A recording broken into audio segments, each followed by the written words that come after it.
Hello guys, welcome to the content. तो यहाँ पे जो इंडस इंड बैंक है उसने यहाँ पे जी एंटरटेनमेंट को एनसीएलटी में घसीट लिया है। यहाँ पे मतलब एक्चुअल में हुआ क्या है वो आपको स्टेप बाय स्टेप में आगे वीडियो में बताऊंगा। आपने दोनों साइड से मतलब झील का क्या कहना है और इंडस इंड बैंक का यहाँ पर क्या कहना है, दोनों चीज़ों को यहाँ पे अच्छी तरह से स्टेप बाय स्टेप समझ लेना है। क्योंकि यहाँ पे ये एक न्यूज़ ऐसी है कि मतलब बहुत बड़ी न्यूज़ है यहाँ पे ये। तो मतलब अभी तक इसका कोई इम्पैक्ट यहाँ पे नहीं देखने को मिला है इसके स्टॉक के ऊपर। मतलब ये जो न्यूज़ है यहाँ पे परसों ही आ चुकी थी, लेकिन एक्चुअल में आज मैंने इसको बनाया, मतलब वीडियो जो इसके ऊपर बनाया। और इसमें मतलब ज़्यादा मतलब पैनिक होने वाली बात भी नहीं है। और इसके ऊपर जो आज यहाँ पे जो इसका शेयर है वो यहाँ पे जो हमको देखने को मिल रहा है, मतलब इतना ज़्यादा इसके ऊपर जो असर है हो सकता था वो यहाँ पे नहीं हुआ है। तो लोगों को भी यहाँ पे समझ में आ रहा है कि यहाँ पे ज़्यादा कुछ मतलब ऐसा पैनिक होने वाला नहीं है। पूरी बात यहाँ पे समझ लेनी है, फिर उसके बाद में आपको जो रिएक्शन है वो यहाँ पे देना है। मतलब यहाँ पे अभी तक यहाँ पे कोई भी यहाँ पे रिएक्शन नहीं हुआ है, तो इतना पैनिक होने वाली भी बात नहीं है। यहाँ पे कोई रिएक्शन भी नहीं हुआ है यहाँ पे, तो शांति से आराम से यहाँ पे पूरी बात समझ लेनी है स्टेप बाय स्टेप, दोनों तरफ से। मतलब यहाँ पे झील की बात यहाँ पे क्या कहनी है, मतलब क्या कह रहे हैं वो लोग, और यहाँ पे इंडस इंड बैंक का भी यहाँ पे क्या कहना है वो भी आपको यहाँ पे आराम से समझ लेना है यहाँ पे।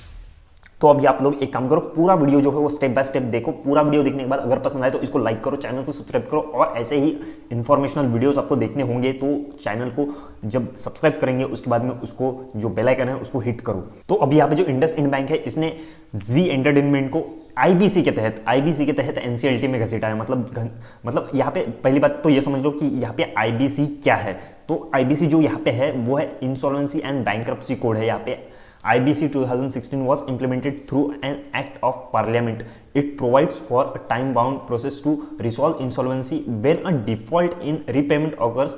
Creditors gain control over debtors' assets and must take decision to resolve insolvency. तो यहाँ पे जो एक मतलब कंपनीज जो होती है यहाँ पे बहुत सारी बैंक से लोन लेती है, मतलब बहुत बड़ी अमाउंट में यहाँ पे लोन लेती है। तो यहाँ पे क्या होता था पहले कि मतलब ये लोन लेते थे और पेमेंट नहीं करते थे, मतलब जो इनको जो इंटरेस्ट देना हो या फिर जो लोन लिया है वो वापस करना हो, यहाँ पे बहुत सारे प्रॉब्लम्स इशू होते थे। तो यहाँ पे जो एक लॉ आप कह सकते हो इसको, ये बना था 2016 में, यहाँ पे पार्लियामेंट में पास हुआ था। तो यहाँ पे बैंक को यहाँ पे क्या अधिकार मिल जाता है कि मतलब बैंक अगर जिसको भी लोन दे रही है, जिस कंपनी को भी यहाँ पे लोन दे रही है, वहाँ पे अगर वो अच्छा खासा मतलब इसका जो लोन अमाउंट है वहाँ पे ये देरी कर देता है, डिफ़ॉल्ट कर देता है, चूक जाता है यहाँ पे देने में, तो मतलब जो बैंक होती है इसके पास एक पावर आ जाती है यहाँ पे इस आईबीसी 2016 के तहत यहाँ पे पावर आ जाती है यहाँ पे कि वो उस कंपनी के अगेंस्ट एक एक्शन ले सकता है, एनसीएलटी में जा सकता है, उस कंपनी को बंद करवा सकता है, उसकी जो एसेट्स है वो वहाँ पे उसको जब्त कर सकता है और उसकी नीलामी कर सकता है और उसके अगेंस्ट एक्शन लेकर, और उसके बाद में जितना भी अमाउंट है उसको कवर करना है, उसके एसेट जो है वो बेचकर वो जो अमाउंट है वो कवर कर सकता है यहाँ पे। तो ये जो हो बैंक के पास ये पावर आ जाती है आईबीसी के तहत, वो एनसीएलटी में जा सकता है। जैसा कि आप लोगों ने पिछले 2-3 साल में देखा होगा, नीरव मोदी का केस या फिर जेट एयरवेज का केस हो, यहाँ पे जो बिजनेस इनका मतलब बहुत डूबता हुआ चला जा रहा था, मतलब यहाँ पे तो इन लोगों ने जो पेमेंट करना था बैंक को, यहाँ पे जो लोन लिया था, लोन अमाउंट जो है वापस करना था, वो यहाँ पे ये कंटिन्यूसली जो मतलब देना था इनको वो नहीं दे पाए यहाँ पे।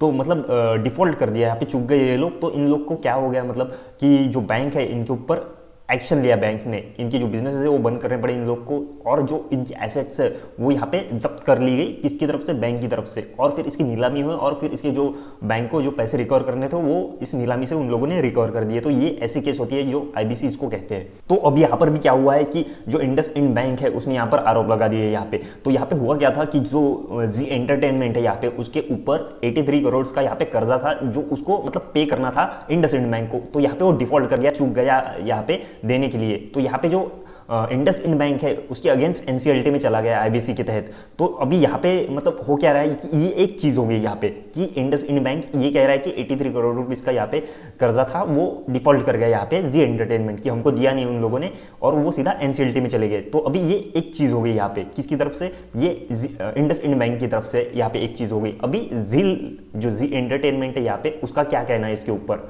तो यहाँ पे जो जी एंटरटेनमेंट है यहाँ पे उसने पहले ही यहाँ पे जानकारी दे दी थी, मतलब जो बाजार शुक्रवार को यहाँ पे बंद हुए थे वहीं पे इस झील ने यहाँ पे जानकारी दे दी थी कि जो इंडस इंड बैंक है यहाँ पे इसने हमारे ऊपर आईबीसी के सेक्शन 7 के तहत यहाँ पे केस कर दिया है। तो यहाँ पे जो ये न्यूज़ है ये शुक्रवार को ही आ चुकी थी, मतलब कब, 2 दिन पहले जब मार्केट बंद हो चुका था उसके बाद में, तो आज उसका जो रिएक्शन है वो यहाँ पे दिखना चाहिए था, लेकिन यहाँ पे ऐसा कुछ भी नहीं हुआ है। क्यों? क्योंकि यहाँ पे इन्वेस्टर्स को पता है यहाँ पे कुछ ना कुछ चीज़ अलग ही है यहाँ पे, मतलब एकदम से इसके ऊपर ऐसा केस कर देना। और मतलब यहाँ पे हम सभी को पता है कि यहाँ पे सोनी एंटरटेनमेंट और ZEEL का यहाँ पे जो मर्जर हुआ है यहाँ पे इसके तहत, मतलब ये चीज़ एकदम से इसके ऊपर आ जाना, मतलब यहाँ पर जो इन्वेस्टर्स लोग का यहाँ पे रिएक्शन होना चाहिए तो बिल्कुल भी नहीं है यहाँ पे। तो एक मतलब एकदम से घबराने वाली बात भी नहीं है, यहाँ पे पैनिक होने वाली बात भी नहीं है यहाँ पे, ऐसा लग रहा है यहाँ पे। तो अब यहाँ पे जी एंटरटेनमेंट जो उसका क्या कहना है यहाँ पे कि हमने ये जो दिल्ली हाई कोर्ट से जुड़ा हुआ ये केस है, बोल रहे हैं कि यहाँ पे ये पहले से यहाँ पे पेंडिंग है, दिल्ली हाई कोर्ट में ये केस पहले से चल रहा है और वहाँ पे पेंडिंग है, और उसका आप उल्लंघन कर रहे हो, अपने दिल्ली हाई कोर्ट के यहाँ पे आदेश नहीं माने और सीधा एनसीएलटी में चले गए। ये चीज़ यहाँ पे बिल्कुल गलत है और हम आपके ऊपर केस करेंगे, आपके ऊपर मतलब इससे लीगल एक्शन लेंगे। इंडसइंड बैंक के ऊपर ऐसा ZEEL ने कहा है कि हम आपके ऊपर लीगल एक्शन लेंगे कि आपने पहले से ये जो मामला है यहाँ पे दिल्ली हाई कोर्ट में यहाँ पे चल रहा है, फिर भी आप कहाँ पे गए, आप एनसीएलटी में गए। ये बात यहाँ पे बिल्कुल गलत है, तो हम आपके ऊपर यहाँ पे केस करेंगे।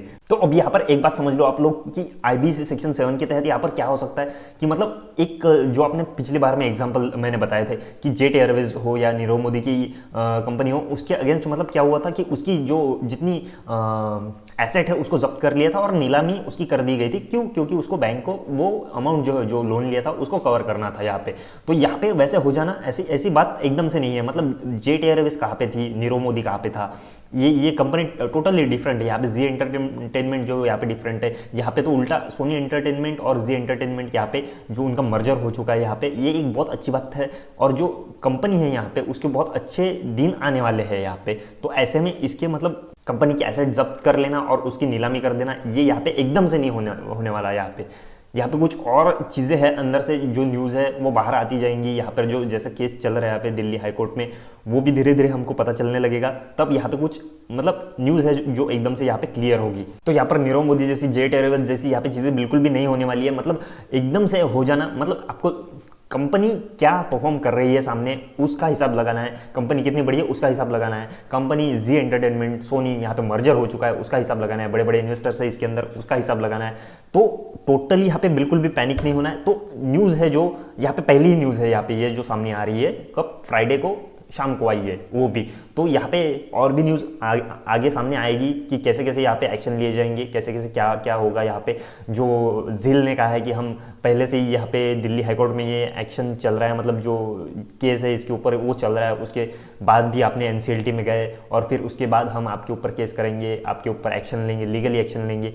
तो इसके तहत अभी आगे क्या होगा उसके ऊपर सारा खेल जो है वो यहाँ पे डिपेंड करेगा। और यहाँ पे बिल्कुल मतलब ऐसे जेट एयरवेज जैसा एकदम से बंद पड़ जाना या फिर उसका कुछ जो एसेट है वो यहाँ पे जब्त कर लेना और उसकी फिर नीलामी कर देना, यहाँ पे इतना कुछ बड़ा ऐसा कुछ भी नहीं हो सकता है यहाँ पे। बस हमको यहाँ पे जो ये न्यूज़ है उसको वॉच करते रहना है, जो स्टॉक है उसको वॉच करते रहना है कैसा परफॉर्मेंस रहता है। और जैसा कि आज मुझे लगा था कि मतलब जो न्यूज़ शाम को आई थी, फ्राइडे को शाम को आई थी, उसके तहत मतलब आज जो अभी जो आज का दिन है, मंडे का दिन है, आज स्टॉक मार्केट में इसका जो ZEEL का जो शेयर है वो एकदम से नीचे आ जाएगा या फिर इसमें निगेटिव न्यूज़ आने के बाद थोड़ा सा इसमें डाउनफॉल दिखेगा। लेकिन ऐसा कुछ भी नहीं हुआ है और एकदम से ऐसी बहुत पैनिक हो जाए ऐसी ये न्यूज़ नहीं है यहाँ पे, क्योंकि यहाँ पे दोनों तरफ से इंडसइंड बैंक ये भी एक तरफ से स्ट्रांग है और यहाँ पे जी एंटरटेनमेंट ये भी इसके मुद्दे पर स्ट्रांग है यहाँ पे।